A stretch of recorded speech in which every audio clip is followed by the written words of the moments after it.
Today we're going to give you a step-by-step tutorial of how we've made this amazing battery-operated double-deck coffee table. The first thing we're doing is using our jigsaw to cut out a profile. We want both of them to fit like a puzzle piece. So it takes a little bit of ingenuity and imagination and artistry to make this project happen. After we get it cut, we mold it up and get it ready for pouring.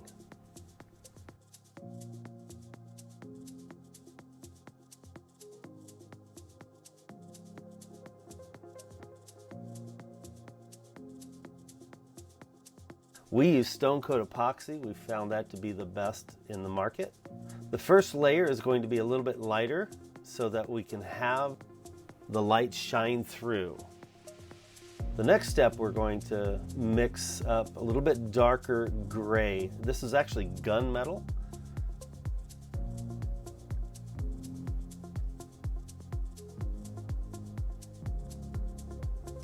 This project took about 10 gallons of epoxy.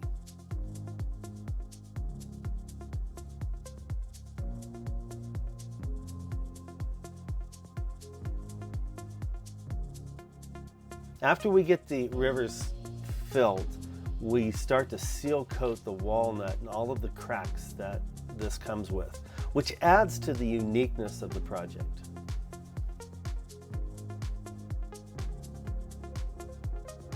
Using the torch, we're popping all the bubbles. And right now, our double-decker coffee table is one piece. We are eventually going to cut this in half to make the two decks. Using our CNC really cuts down on the time. If you have a router sled, that works just as good.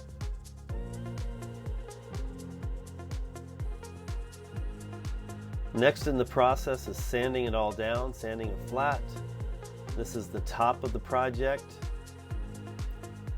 Then we start with the seal coat on the other side. Look how beautiful this is coming out. We put tape around the rim so that the seal coat can stay instead of run off the side. We found this to be really good at saving on epoxy.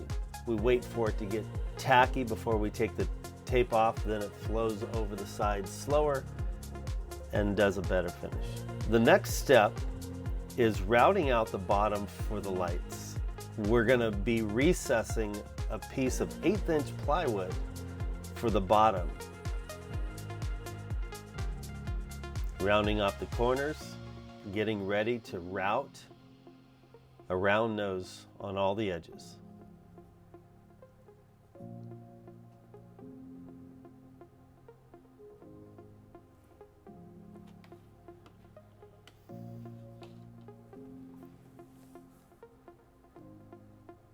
There, we cut it into two pieces, the top and the bottom. Right now, I'm using a hard wax to fill in all of the smaller cracks that the epoxy did not fill in. This is a great solution for the small cracks that are on the side. It's hard to pour epoxy on the edge of a table.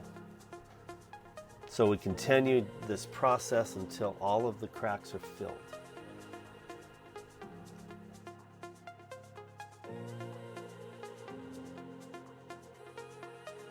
Seal coating it more. This is the second layer of the epoxy table. Look at that beauty. Clara walnut is some of my favorite wood to work with because it has so much definition and beauty.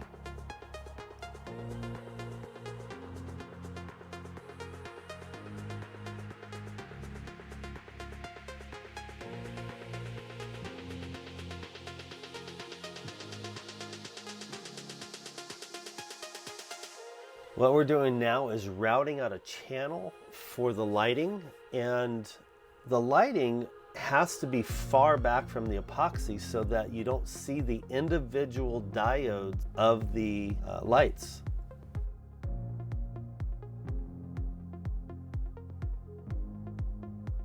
We have a diagram of this We found out that our diodes, if they are 3/4 of an inch away from the epoxy, it looks like one solid light instead of individual diodes. There's the recess, getting ready to measure out the lights.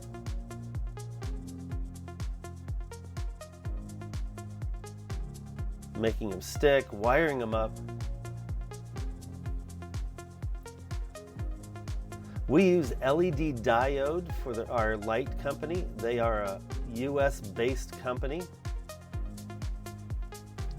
and it comes with 12-year warranty with their lights. That's unheard of in the industry. We're making a trim piece to transition from the plywood to the walnut. And there you have it.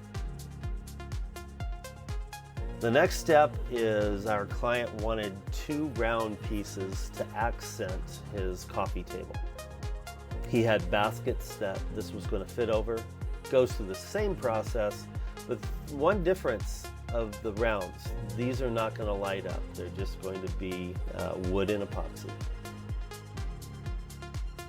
Using an 1/8 inch trowel that allows enough epoxy to stay on. So we use Ultimate Top Coat roll-on for a protective coating over the epoxy and the wood. And it really comes out nice, super tough, super durable. And if you have a lot of kids, this is really the way to go. Please subscribe and ring the bell to be notified of our next project coming up.